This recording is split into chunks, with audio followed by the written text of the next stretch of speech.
আমি আপনাদের বন্ধু মিতালি। আমার কুকিং ল্যাবে আপনাদের স্বাগত। একটা নতুন খাবারের সঙ্গে পরিচয় করাবো। বন্ধুরা, আমি মিতালি, আমার কুকিং ল্যাবে আপনাদের স্বাগত। আমি আজকে দুবাই টাই টোস্ট করব, সেটা দেখাচ্ছি। আর দু পিস পাউরুটি নিয়েছি। আর এখানে নিয়েছি আমি একটু ঘন দুধ করে নিয়েছি, ক্ষীরের মতো। আপনারা ক্রিমও দিতে পারেন, আমি এইটাই দেবো ভেতরে। আর এখানে চিনি নিয়েছি, এখানে চা নিয়েছি। আর এখানে দুধ বসিয়েছি দুটো এলাচ দিয়ে। এবার আমি চিনিটা দিয়ে দিচ্ছি। আর একটু ফুটে উঠলেই আমি চাটা দিয়ে দেবো। চা দিয়ে একটু ফোটাতেও হবে এটা। চাটা দিয়ে দিচ্ছি, একবারেই ফুটে যাবে। চাটা ভালো করে ফুটবে, বেশ সুন্দর রংটা আসবে, তখন আমি নামাবো। দেখিয়ে দেবো আপনাদের ফুটে নি। বন্ধুরা, এই যে চাটা ফুটতে আরম্ভ করেছে। এটা আর একটু ফুটলে আমি ঢাকা দিয়ে রাখবো 5 মিনিট। তারপরে ছেঁকে আমি টোস্টের উপর দেবো, রেডি করবো টোস্টটা। এই যে সুন্দর রংটাও এসছে, চাটা খুব ভালো, গন্ধও বেরিয়েছে খুব সুন্দর। ফুটে গেছে, এবার আমি এটা ঢাকা দিয়ে রেখে দিচ্ছি।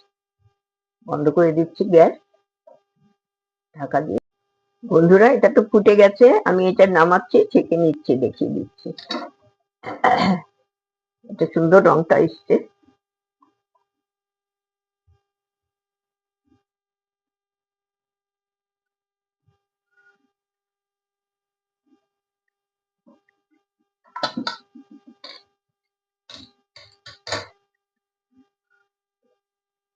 আপনারা ছোট্ট টিপটের মধ্যেও ঢেলে নিতে পারেন, আমি একটা বাটিতেই ঢাললাম এটা। এখন আমি এই টোস্টের ওপরে এই যে ক্ষীরটা করে রেখেছি, এই ক্ষীরটা আমি দিয়ে দিচ্ছি।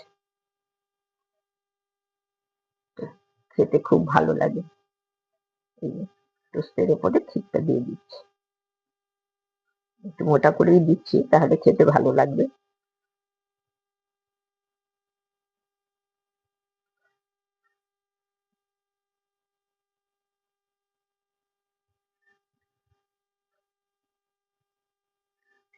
এটা দিয়ে দিলাম, এর উপরে এটা চাপা দিয়ে দিচ্ছি। এটা চাপা দিয়ে মাঝখানে এনে রাখলাম।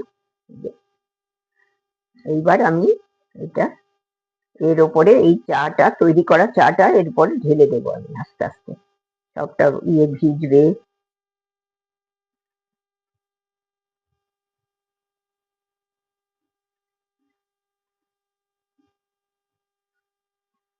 এই 2-3 মিনিট রাখা হবে, তারপরে ওইটা জল চাটা একটু ওর মধ্যে টানবে, তারপর আমি দেখিয়ে দিচ্ছি।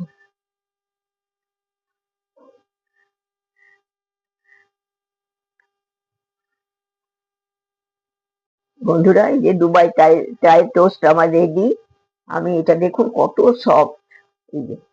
এই যে তুলতুল করছে, একদম তুলতুল করছে, বেরিয়ে আসছে এরকম। এরকম করে খেতে খুব ভালো লাগে। আপনারা করবেন, করে কিরকম লাগে জানাবেন। আশা করি ভালো লাগবে।